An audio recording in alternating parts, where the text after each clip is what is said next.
Om.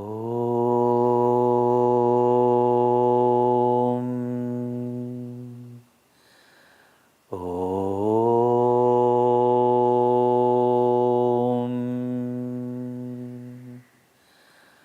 Om.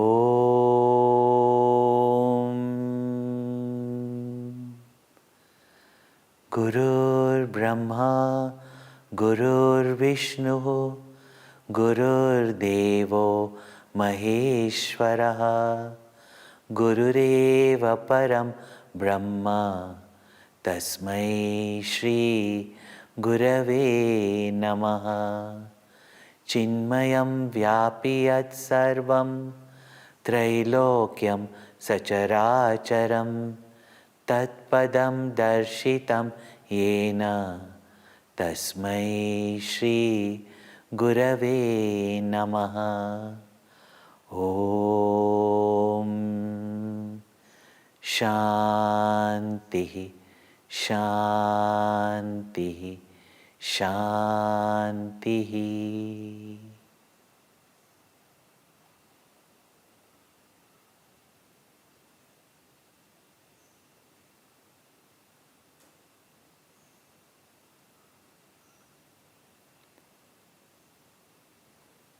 Three aspects of the Lord, three equipments that we have, and three sadhanas to attune ourselves with the Lord. In fact, love is at one-ment with the beloved. To be one with the beloved. Therefore, these three equipments with which we can at all our levels attune ourselves with the Lord. Therefore, it was pointed out that with the body we serve or worship, do the puja of the form of the Lord. With our speech, we chant the name of the Lord.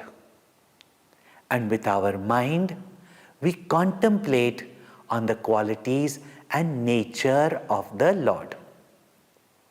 Each of the sadhanas, earlier sadhanas, have got more support, but the sadhanas get subtler and subtler and less support of the various equipments.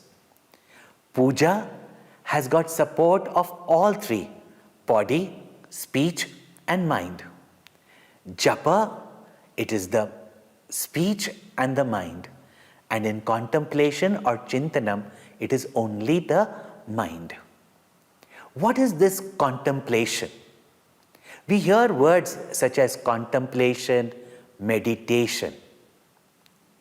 Pujya Gurudev has explained very beautifully that contemplation is directing all our thoughts towards our ideal.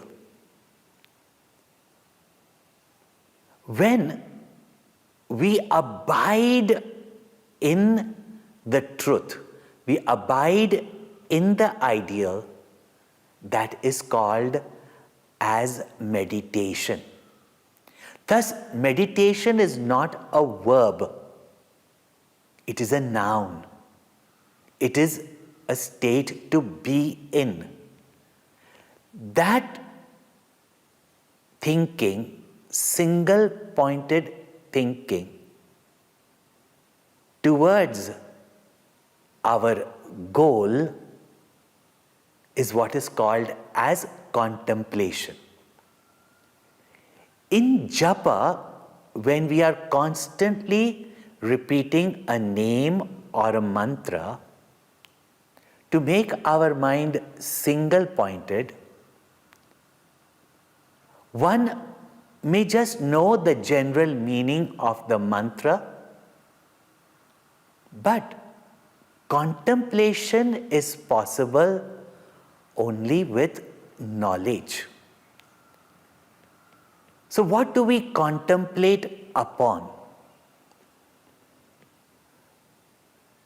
Bhagwan, in the following verses,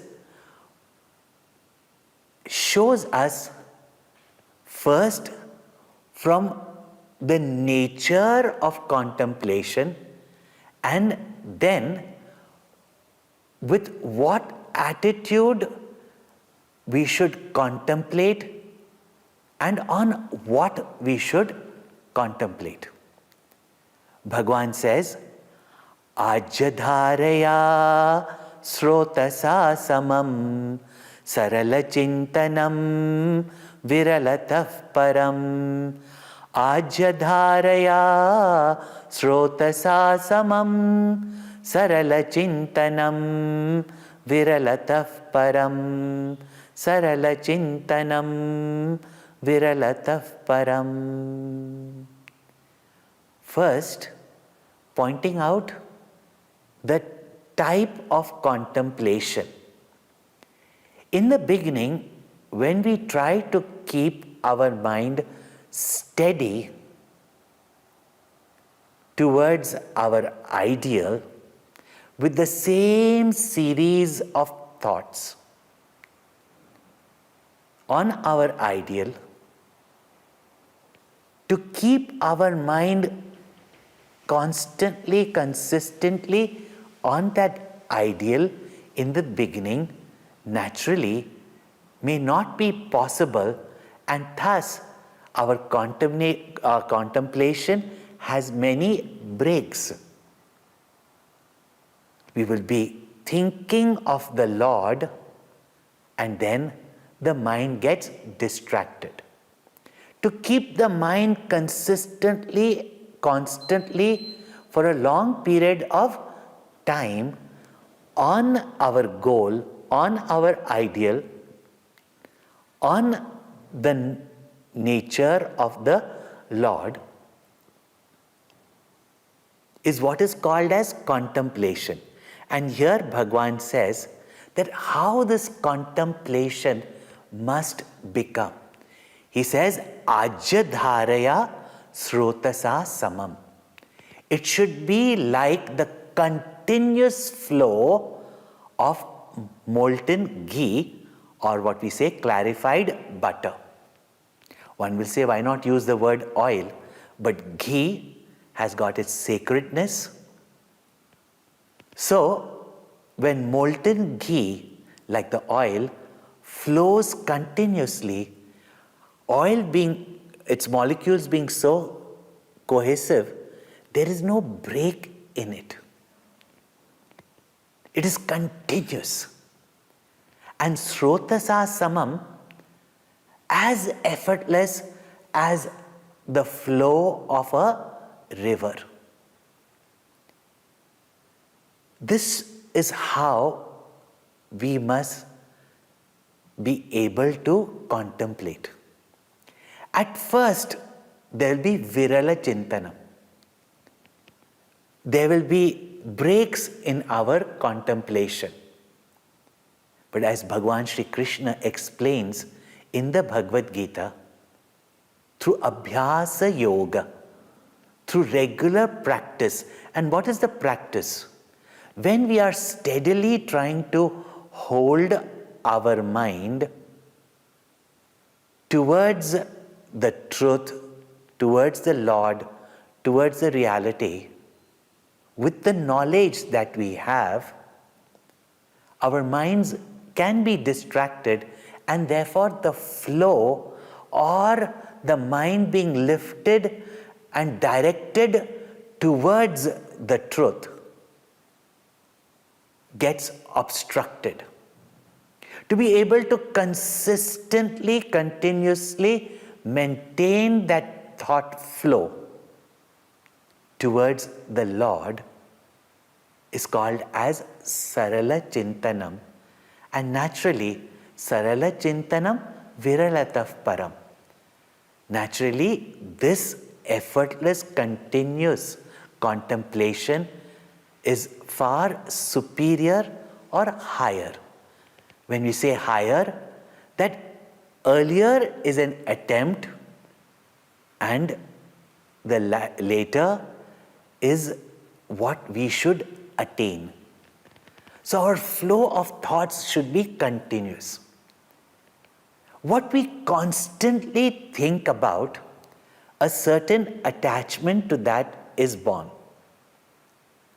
When we are continuously thinking about the higher, the Lord, the mind then effortlessly thinks about the beauty and form of the Lord.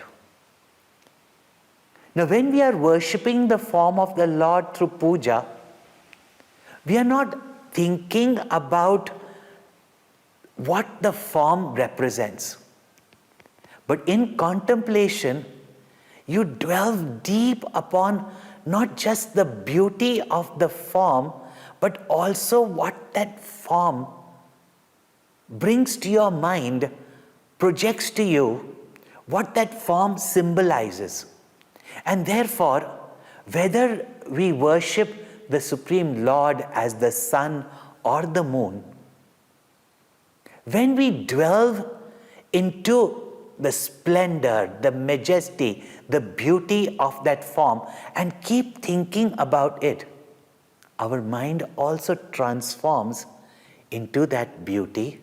The mind also takes up those qualities of brilliance, of warmth.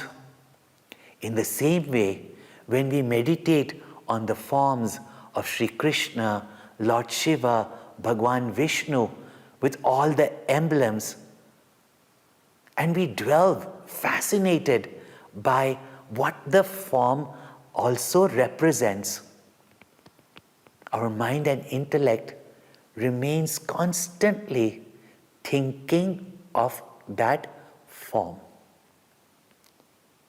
Subtler, we think about the leelas, the sports of the Lord.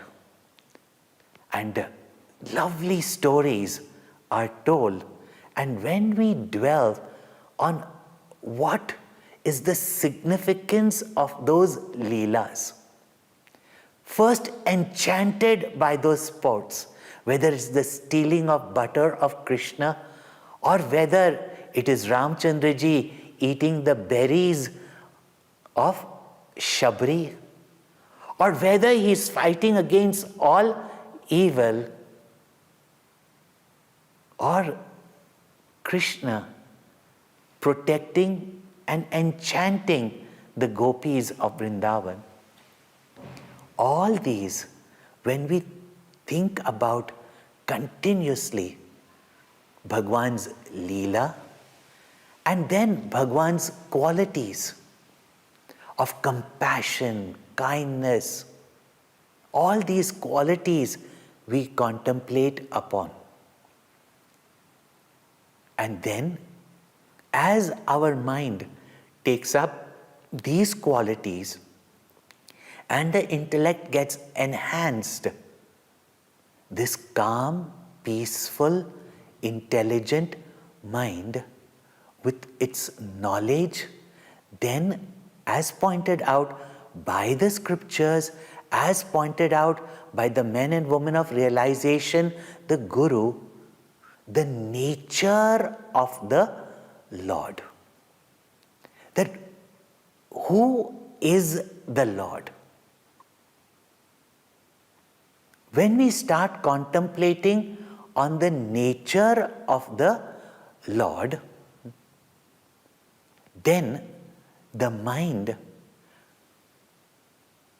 leaves back all the nature of the gross and moves into the subtler realms.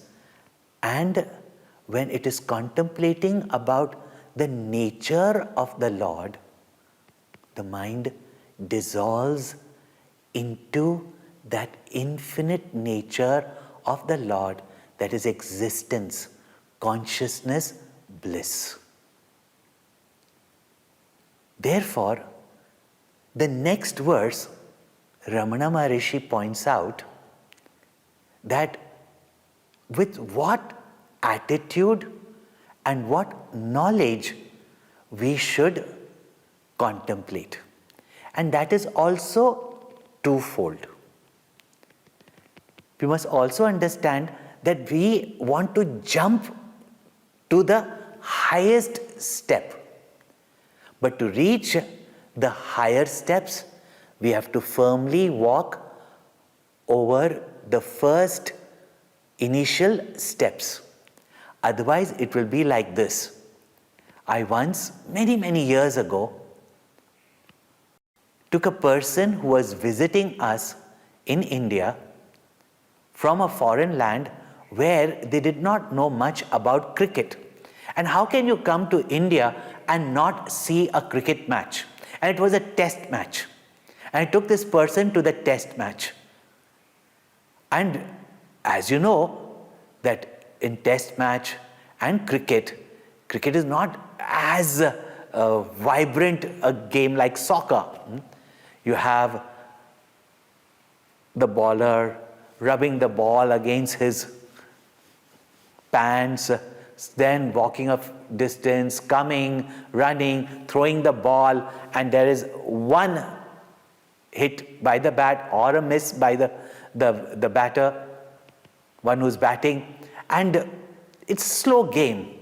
But those who know the game enjoy the game. He probably slept through most of the game, and when finally the captain hit the last sixer, boundary, when he hit, and he hit the winning ball, there was an uproar amongst the people as they stood up. He suddenly woke up and said, "What happened?" I said, "You didn't see the winning batsmanship?" He said, "No." But why did he not hit the winning ball in the beginning? To get the winning ball, all the other balls have to be hit properly. So same way, we want to jump immediately. We must know that one leads to the other. Now, Bhagwan explains, Bheda bhavanat sohamityasau bhavana bida pavani mata. Bheda bhavanat sohamityasau bhavana bida pavani mata. Bhavana bida pavani mata.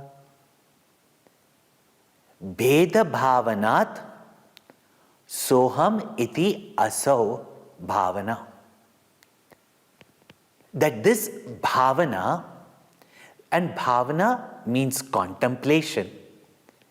And what is contemplation? Puja Gurudev has explained in another set of beautiful words. Contemplation is not mechanical repetition of a mantra or an idea, but when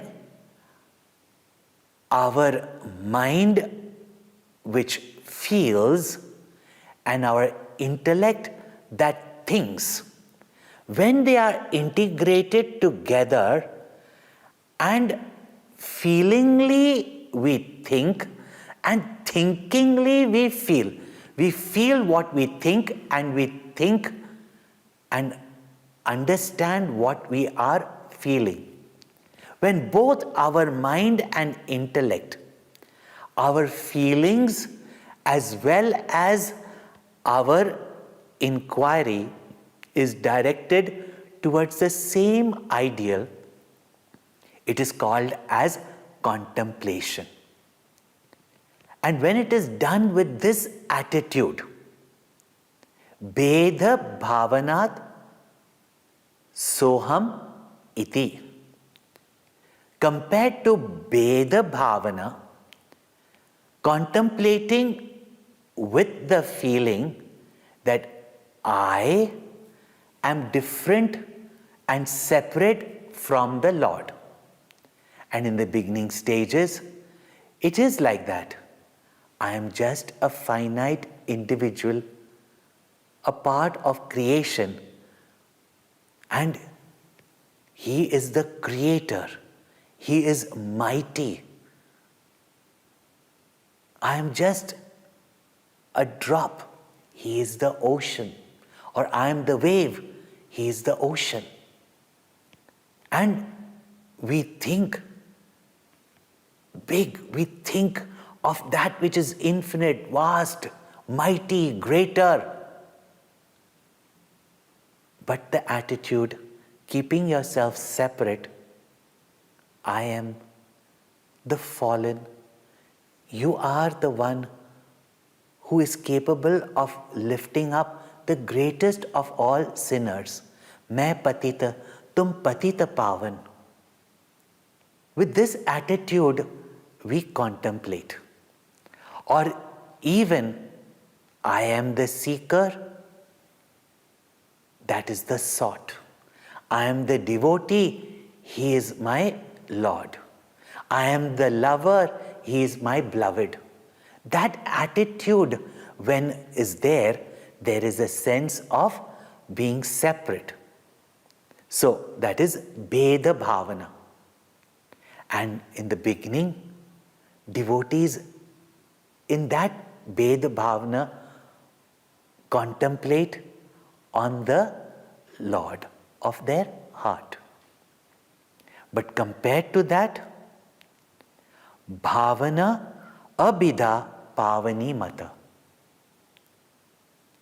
It is considered Mata by the scriptures as well as great masters of realization that Abhida Bhavana, that loving, contemplating on the Lord without this sense of distinction and separation, but with the knowledge that the all-pervading, infinite existence, consciousness, bliss, that is the nature of the Lord, being infinite, is all-encompassing, and I cannot be separate from that. And therefore the attitude with the knowledge, Saha Aham, Soham Bhavana. And that is the highest and that is most purifying, because there is no individuality, no ego who is the performer of sin, and where there is no doer and therefore no sinner also. And therefore it is the most purifying. Having explained this, that contemplation with the attitude that God is mighty, I am this helpless seeker. In the starting stages, that is all the relationship we can keep with the Lord. But as the love becomes subtler and subtler, and the mind becomes calmer and purer, we begin to recognize that I can't be separate. At least I am a part of the Lord. Till with the knowledge, I discover there is no me separate than the Lord. And what is the highest love? Love, as Gurudev has explained, is attunement with the beloved. And we must read I Love You letters by Pujya Gurudev Swami Chinmayananda. Get it, read it. Even in Narada Bhakti Sutra, it is clearly pointed out that the highest form of love is, where there is at one-ment with the beloved. And that is bhakti. That is supreme love. That is what Bhagwan Ramana Maharshi explains now in this 9th verse. And indeed, 9 is a number of completeness. 9 multiplied by any number, when the two numbers are added, it is 9. It's called a complete number. I was just thinking, and interestingly enough, bhakti is highlighted in the 9th chapter of the Bhagavad Gita, where Bhagwan speaks about supreme devotion. That I am in my devotee and my devotee is in me.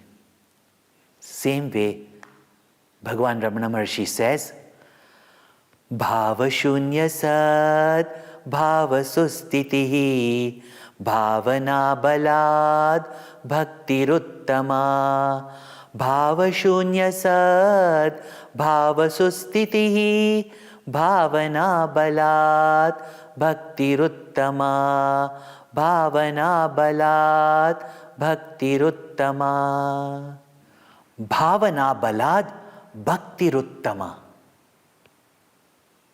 With the attitude that the Lord and I are not different, abheda bhavana, with that bala, when we contemplate,